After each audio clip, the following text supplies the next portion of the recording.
27 தொகுதிகளுக்கான பாஜக வேட்பாளர்கள் அறிவிக்கப்பட்டுள்ளனர். சிட்டிங் எம்எல்ஏக்களாக உள்ள நயினார் நாகேந்திரன் மற்றும் வானதி சீனிவாசன் ஆகியோர் தொகுதி மாறி களம் காணும் நிலையில் அண்ணாமலைக்கு வாய்ப்பு அளிக்கப்படவில்லை.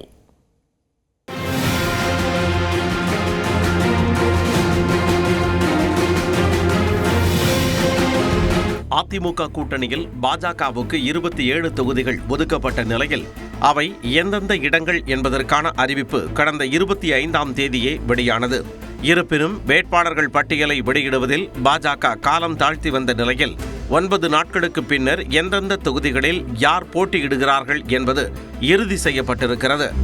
பாஜக மாநில தலைவராக இருக்கும் நயினார் நாகேந்திரன் கடந்த முறை திருநெல்வேலி தொகுதியில் வாகை சூடிய நிலையில் இந்த முறை தொகுதி மாறி சாத்தூரில் களம் காண்கிறார். கடந்த முறை கோவை தெற்கு தொகுதியில் வென்ற வானதி சீனிவாசன் இந்த முறை கோவை வடக்கு தொகுதியில் போட்டியிடுகிறார். 2021ஆம் ஆண்டு தேர்தலில் நாகர்கோவில் தொகுதியில் வென்ற MR காந்திக்கு மீண்டும் வாய்ப்பு அளிக்கப்பட்டுள்ளது.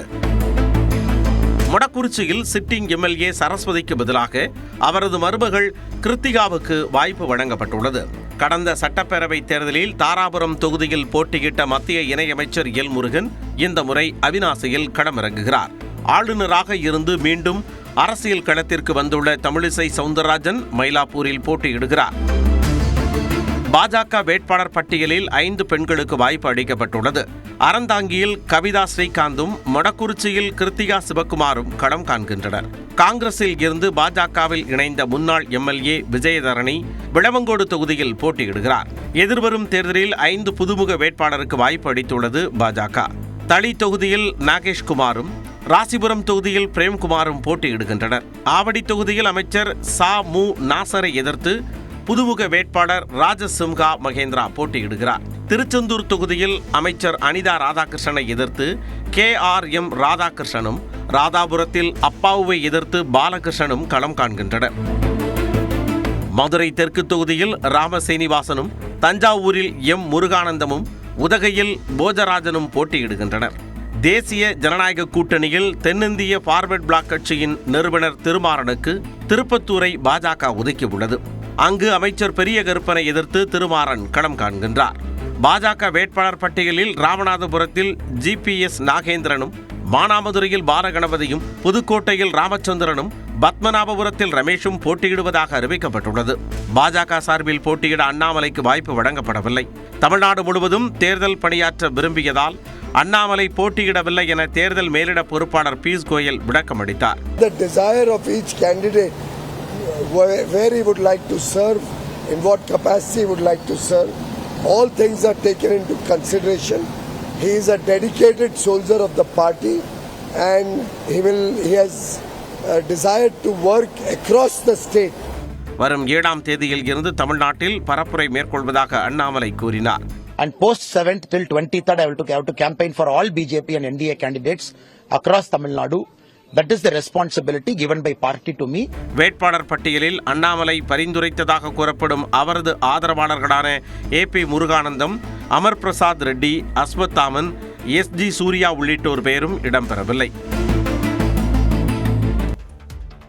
தொடர்ந்து 1 நிமிட செய்திகளை பார்க்கலாம். சென்னையில் ஆபரண தங்கத்தின் விலை சவரனுக்கு 800 ரூபாய் அதிகரித்து 1,10,800 ரூபாய்க்கு விற்பனை செய்யப்படுகிறது. சர்வதேச நிலவரங்களால் நாட்டில் தங்கத்தின் விலை ஏற்ற இறக்கத்துடன் காணப்பட்டு வருகிறது.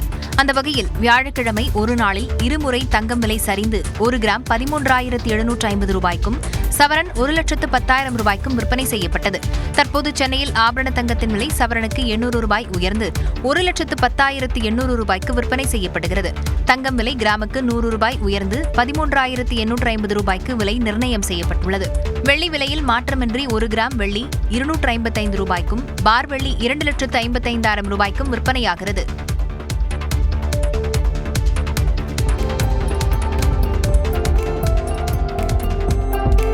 புதுச்சேரியில் தேசிய ஜனநாயக கூட்டணி வேட்பாளர்களை ஆதரித்து பிரதமர் நரேந்திர மோடி ரோட் ஷோ சென்று வாக்கு சேகரித்தார். புதுச்சேரியில் வரும் 9ஆம் தேதி சட்டப்பேரவை தேர்தல் நடைபெற உள்ளது.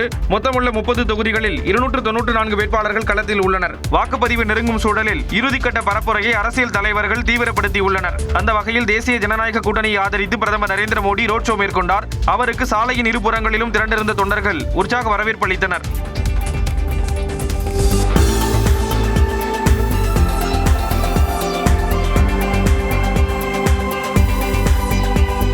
பல இடங்களில் இசை நிகழ்ச்சிகளுக்கு ஏற்பாடு செய்யப்பட்டிருந்தது.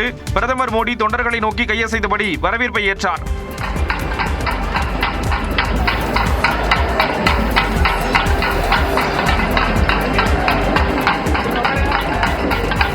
பிரதமர் மோடியின் இந்த ரோட் ஷோ நிகழ்வின் போது முதலமைச்சர் ரங்கசாமி, அமைச்சர் நமச்சிவாயம் உள்ளிட்டோர் உடன் இருந்தனர்.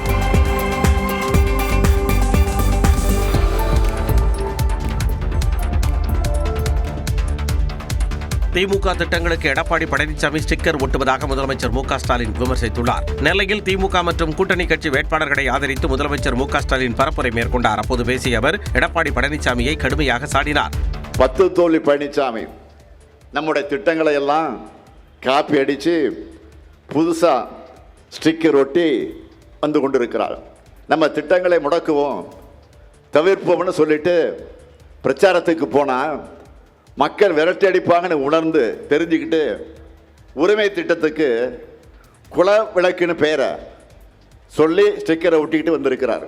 தொடர்ந்து பேசிய அவர் திமுக தேர்தல் அறிக்கையை சூப்பர் ஸ்டார் என குறிப்பிட்டு பாடலாகவே பாடியது கவனம் ஈர்த்தது.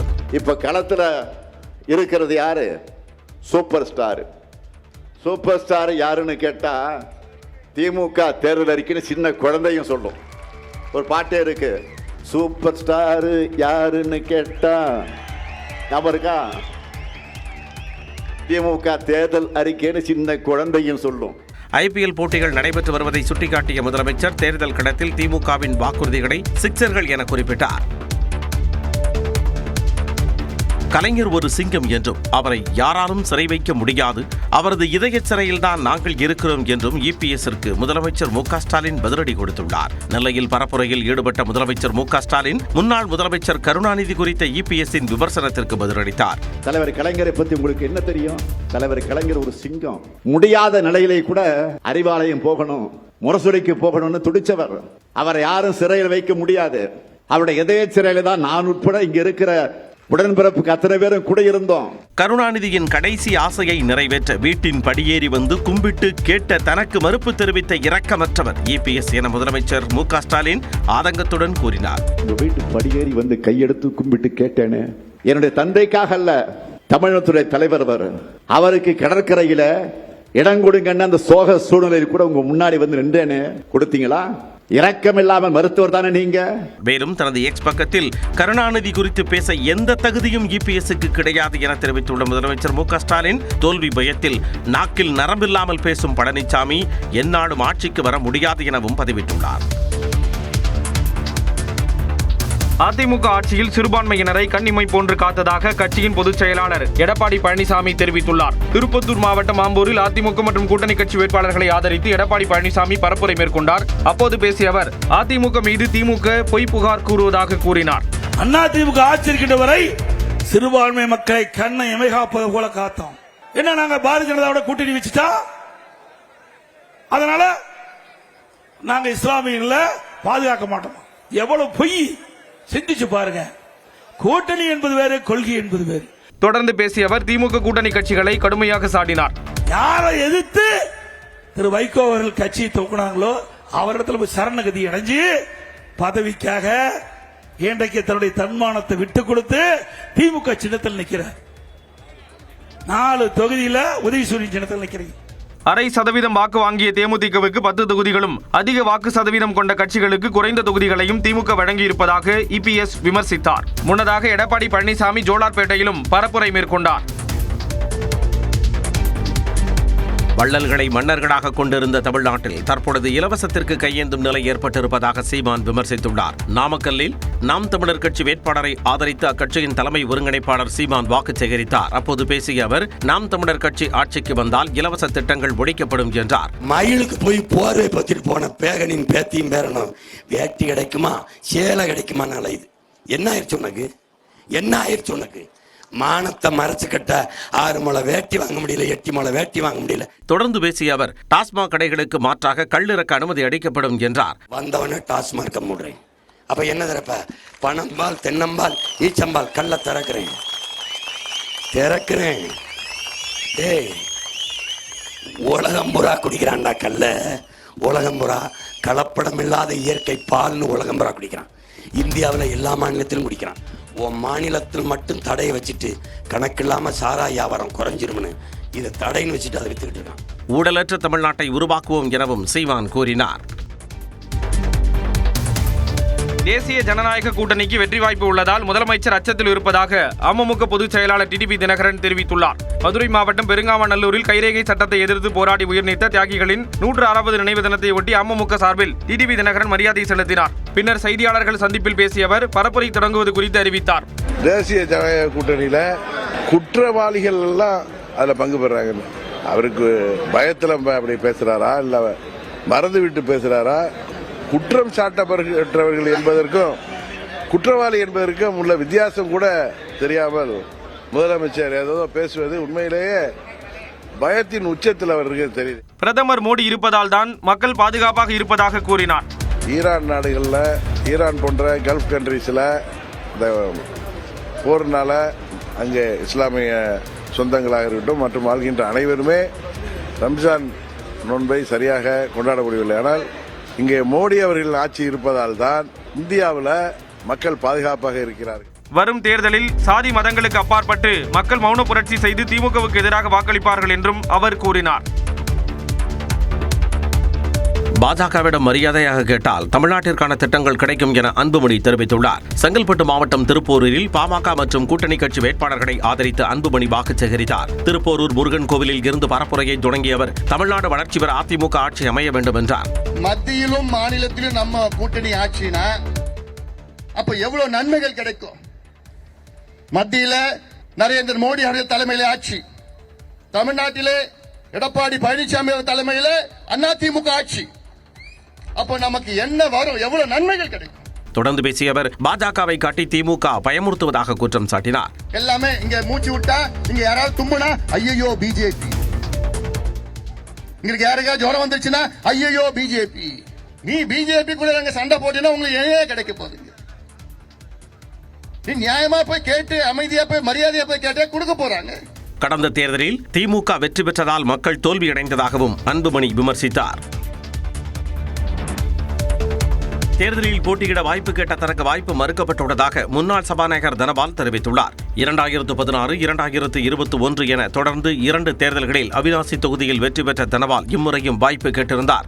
ஆனால் அவிநாசி தொகுதியை அதிமுக தலைமை பாஜகவுக்கு ஒதுக்கியது. இந்த நிலையில் அறிக்கை வெளியிட்டுள்ள தனபால் சட்டமன்ற தேர்தலில் போட்டியிட வாய்ப்பு கேட்டும் தமக்கு வாய்ப்பு வழங்கப்படவில்லை என தெரிவித்துள்ளார். எனினும் அதில் தனக்கு வருத்தமில்லை என கூறியுள்ள தனபால் உடல் நலம் குன்றியிருக்கும் தன்னை யாரும் பார்க்க வராதது வருத்தமளிப்பதாக கூறியுள்ளார். இதனிடையே கோபிச்செட்டிப்பாளையத்தில் செய்தியாளர்கள் சந்திப்பில் பேசிய தாவேகா தலைமை ஒருங்கிணைப்பாளர் செங்கோட்டையன் கட்சிக்கு சோதனை வந்த காலங்களில் விசுவாசத்துடன் செயல்பட்டவர் தனபால் என கூறியுள்ளார்.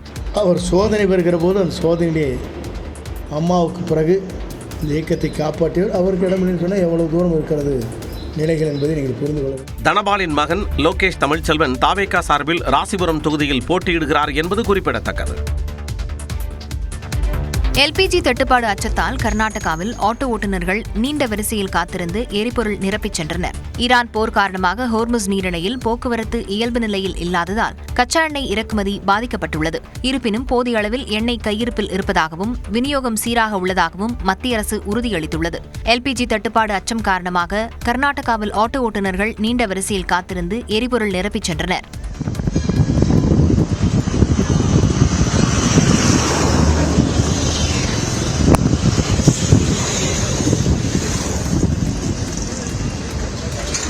இதேபோன்று எரிபொருள் தட்டுப்பாடு அச்சம் காரணமாக பெங்களூருவில் ஒரே நாளில் சராசரியாக 13,000 மின்வாகனங்கள் முன்பதிவு செய்யப்படுகின்றன.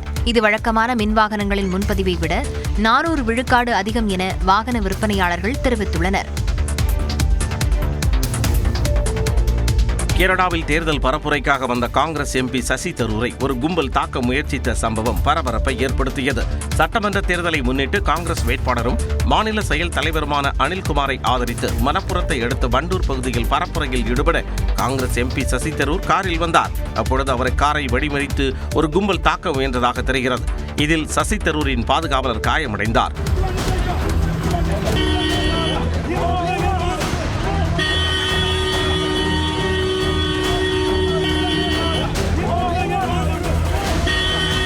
சம்பவம் தொடர்பாக விசாரணை நடத்திய காவல்துறையினர் 5 பேர் மீது வழக்கு பதிவு செய்து அதில் 3 கைது செய்தனர். மேலும் சசி தரூர் மீதான தாக்குதல் முயற்சி திட்டமிட்ட சதிச்செயல் எனவும் காரில் இருந்த அவரை கண்டறிந்து கும்பல் தாக்க முயன்றதாகவும் காங்கிரஸ் வேட்பாளர் அனில்குமார் குற்றம் சாட்டியுள்ளார்.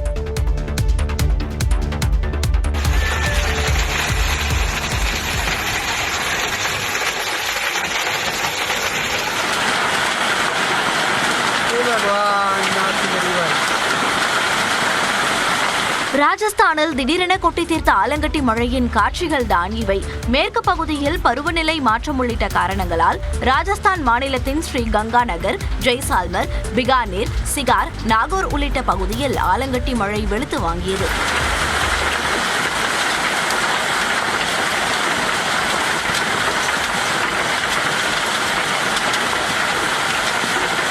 திடீரென கொட்டி தீர்த்த ஆலங்கட்டி மழையால் கால்நடைகள், விளைநிலங்கள் கடுமையாக பாதிக்கப்பட்டன.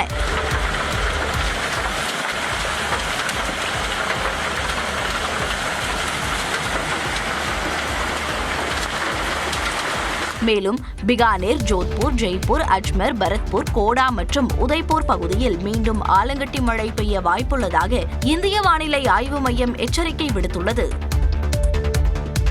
Holy shit.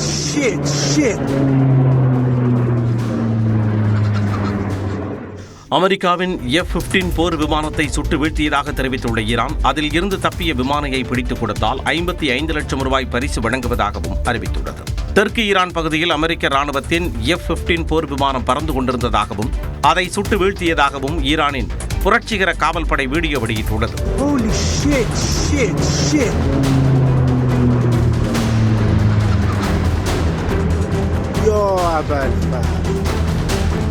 போர் விமானத்தில் பயணித்த 2 வீரர்களில் ஒருவர் மீட்கப்பட்ட நிலையில் மற்றொருவரை தேடும் பணியில் அமெரிக்காவின் HC-130J மற்றும் HH-60G போர் விமானங்கள் ஈடுபட்டன. மேலும் வீரரை தேடும் பணியில் ஈடுபட்ட அமெரிக்க ராணுவ ஹெலிகாப்டரையும் ஈரான் சுட்டு வீழ்த்தியதாக கூறப்படுகிறது. அதே நேரம் காணாமல் போன அமெரிக்க வீரரை ஒப்படைப்போருக்கு இந்திய மதிப்பில் 55,60,000 ரூபாயை பரிசாக வழங்குவதாக ஈரான் புரட்சிகர படை அறிவித்துள்ளதாகவும் தகவல் வெளியாகியுள்ளது.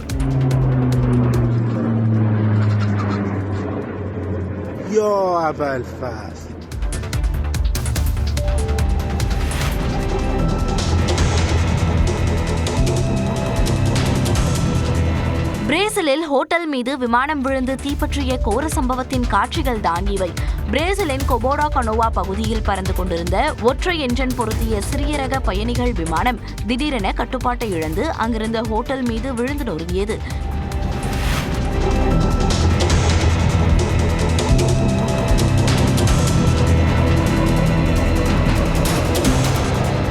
கோர விபத்தில் விமானத்தில் பயணித்த விமானி, 2 பயணிகள் உள்பட 4 பேரும் பரிதாபமாக உயிரிழந்தனர். விமானம் விழுந்தபோது ஹோட்டலில் ஆட்கள் யாரும் இல்லாததால் பெரும் உயிர் சேதம் தவிர்க்கப்பட்டது.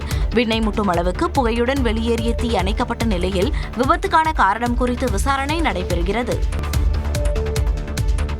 IPL கிரிக்கெட் தொடரில் தனது 2வது தோல்வியை சந்தித்துள்ளது சென்னை சூப்பர் கிங்ஸ் அணி. சென்னை சேப்பாக்கம் மைதானத்தில் நடைபெற்ற 7வது லீக் ஆட்டத்தில் Punjab Kings, Chennai super Kings அணிகள் பல பரீட்சை நடத்தின. டாஸ் வென்ற பஞ்சாப் அணி பந்து வீச்சை தேர்வு செய்தது. அதன்படி முதலில் களமிறங்கிய சென்னை சூப்பர் கிங்ஸ் அணி 20 ஓவர்களில் 5 விக்கெட் இழப்பிற்கு 209 ரன்களை சேர்த்தது. அதிகபட்சமாக ஆயுஷ் மாத்ரே 73 ரன்களும், சிவம் துபை 45 ரன்களும் எடுத்தனர். தொடர்ந்து விளையாடிய பஞ்சாப் அணியின் தொடக்க வீரர்கள் பிரயான்ஷ் ஆர்யா 39 ரன்களும், பிரப் சிம்ரன் சிங் 43 ரன்களும் குவித்து நல்ல அடித்தளம் அமைத்துக் கொடுத்தனர். அடுத்து களமிறங்கிய கேப்டன் ஸ்ரேயாஸ் ஐயர் அரை சதம் விளாசி அணியின் வெற்றியை உறுதி செய்தார். 18.4 ஓவர்களின் முடிவில் 5 விக்கெட்டுகளை இழந்து இலக்கை எட்டிய பஞ்சாப் அணி அபார வெற்றி பெற்றது. நடப்பு சீசனில் தொடர்ந்து 2 தோல்விகளை கண்ட சென்னை அணி சொந்த மண்ணிலும் மண்ணை கவ்வி ரசிகர்களுக்கு ஏமாற்றத்தை அளித்தது. மதுரை மேலூர் தொகுதியை தவிர்த்து 27 தொகுதிகளுக்கான காங்கிரஸ் வேட்பாளர் பட்டியல் வெளியாகியிருக்கிறது. எம்எல்ஏக்கள் 12 பேருக்கு மீண்டும் வாய்ப்பு வழங்கப்பட்டுள்ள நிலையில் 2 பெண்கள் தேர்தலில் களம் காண்கின்றனர்.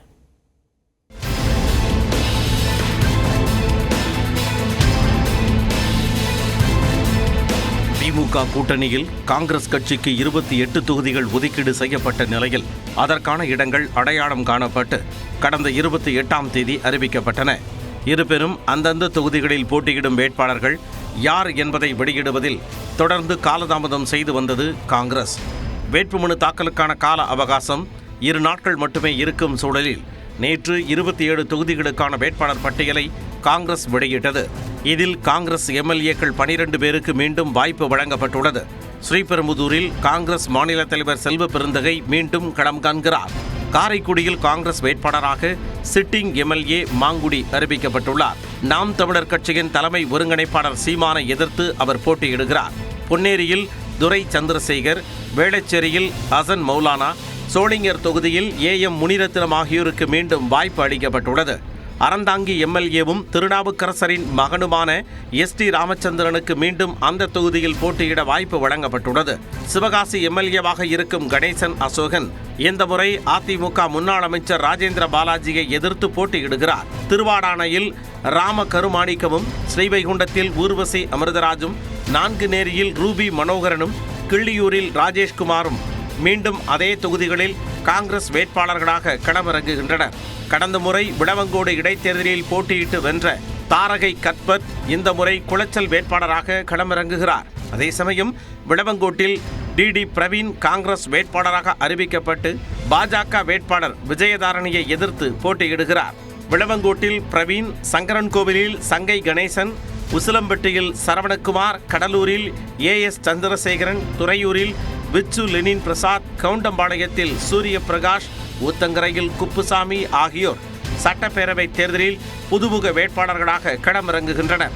உதகை MLA கணேசுக்கு வாய்ப்பு மறுக்கப்பட்டுள்ள நிலையில் ராமச்சந்திரன் வேட்பாளராக அறிவிக்கப்பட்டுள்ளார். மயிலாடுதுறை MLA ராஜ்குமாரின் பெயரும் பட்டியலில் இல்லை. அந்த தொகுதியில் ஜமால் யூனுஸ் முகமதுக்கு வாய்ப்பு அளிக்கப்பட்டுள்ளது. குளச்சல் MLA பிரின்ஸ் பெயரும் காங்கிரஸ் வேட்பாளர் பட்டியலில் இல்லை. கடந்த தேர்தலில் காங்கிரஸ் வென்ற தென்காசி தொகுதியில் இந்த முறை திமுக போட்டியிடுகிறது. அங்கு MLAவாக இருக்கும் பழனி நாடாருக்கு வாய்ப்பு அளிக்கப்படவில்லை. விருத்தாச்சலம் தொகுதி காங்கிரஸ் MLA ராதாகிருஷ்ணனுக்கும் வாய்ப்பு வழங்கப்படவில்லை. அண்மையில் காங்கிரஸில் இணைந்த GKM தமிழ்குமரன் பெண்ணாகரம் காங்கிரஸ் வேட்பாளராக அறிவிக்கப்பட்டுள்ளார். அம்பாசமுத்திரம் தொகுதியில் அதிமுக வேட்பாளர் இசக்கி சுப்பையாவை எதிர்த்து VP துரை களம் காண்கிறார். ஈரோடு கிழக்கில் கோபிநாத் பழனியப்பன் வேட்பாளராக அறிவிக்கப்பட்டுள்ளார். கிருஷ்ணகிரி முன்னாள் MP செல்லக்குமாருக்கு இந்த முறை கிருஷ்ணகிரி சட்டமன்ற தொகுதியில் போட்டியிட வாய்ப்பு அளிக்கப்பட்டுள்ளது. தேர்தலில் போட்டியிட 2 பெண்களுக்கு காங்கிரஸ் வாய்ப்பு அளித்துள்ளது. குளச்சலில் தாரகை கத்பற்றும் சிங்காநல்லூரில் ஸ்ரீநிதியும் வேட்பாளர்களாக களமிறங்குகிறார்கள். மேலூர் தொகுதிக்கு மட்டும் காங்கிரஸ் இன்னும் வேட்பாளரை அறிவிக்காமல் உள்ளது. தொடர்ந்து காலை விரைவுச் செய்திகளை பார்க்கலாம். சிவகங்கை மாவட்டம் சிங்கம்புணரி அருகே கண்ணமங்கலம்பட்டியில் பட்டத்தரசியம்மன் கோவில் பங்குனி பொங்கல் திருவிழாவில் பக்தர்கள் தீசட்டி கரும்பு தொட்டில் எடுத்து வந்து அம்மனுக்கு நேர்த்திக்கடன் செலுத்தினர். 1000க்கும் மேற்பட்ட பக்தர்கள் ஊர்வலமாக பால்குடம் எடுத்து வந்து அம்மனுக்கு அபிஷேகம் செய்தனர். அதனைத் தொடர்ந்து சிறப்பு அலங்காரத்தில் எழுந்தருளிய பட்டத்தரசியம்மனுக்கு தீபாராதனை காட்டப்பட்டது.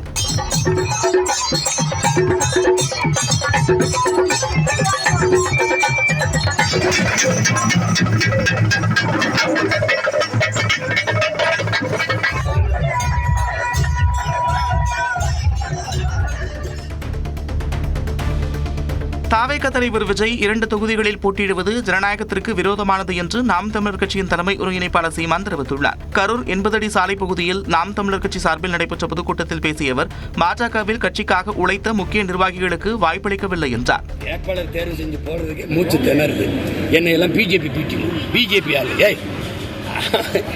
என் தம்பி அண்ணாமலை கொடுக்கல. ராசிபுரம் வேட்பாளராக பாஜக சார்பில் பிரேம்குமார் அறிவிக்கப்பட்டிருக்கும் நிலையில் அவருக்கு கட்சி நிர்வாகிகள் உற்சாக வரவேற்பு அளித்தனர். திறந்தவெளி காரில் ஊர்வலமாக சென்று பாஜக வேட்பாளர் பிரேம்குமார் வாக்கு சேகரிப்பில் ஈடுபட்டார்.